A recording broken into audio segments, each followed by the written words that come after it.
साथियों, टीएमसी सरकार की मेरे आदिवासी भाई बहनों से भी दुश्मनी कुछ कम नहीं है।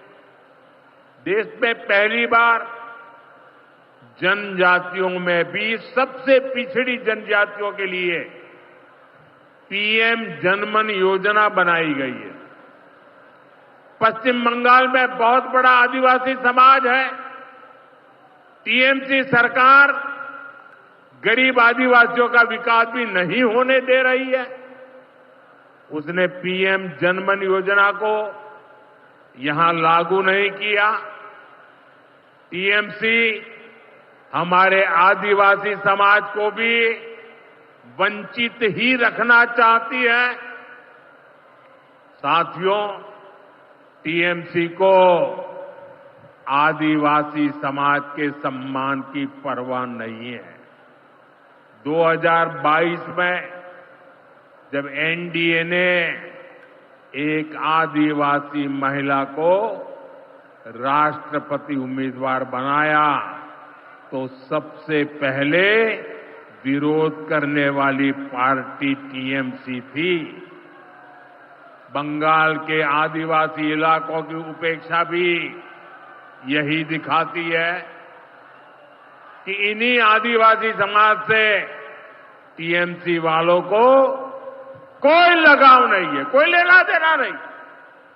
साथियों, कुछ दिन पहले दिल्ली में नीति आयोग की गवर्निंग काउंसिल की बहुत महत्वपूर्ण बैठक हुई। ये एक अहम मंच होता है जहां देश भर के मुख्यमंत्री मिलकर विकास पर चर्चा करते हैं। लेकिन अफसोस की बात है कि इस बार बंगाल सरकार इस बैठक में मौजूद ही नहीं रही। दूसरे गैर भाजपा शासित राज्य आए, सभी दल के नेता आए, हमने साथ बैठकर चर्चा की, लेकिन टीएमसी को तो सिर्फ और सिर्फ 24 घंटा पॉलिटिक्स करना है और कुछ करना ही नहीं है। पश्चिम बंगाल का विकास, देश की प्रगति उनकी प्राथमिकता में है ही नहीं। साथियों, केंद्र सरकार की जिन योजनाओं को यहां लागू किया भी गया है, उनको पूरा नहीं किया जा रहा।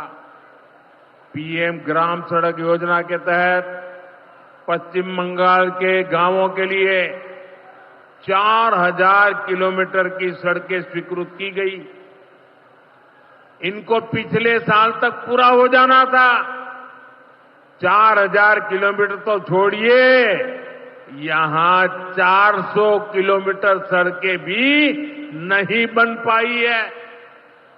साथियों, इंफ्रास्ट्रक्चर के काम से सुविधाएं भी बनती है और रोजगार भी बनते हैं।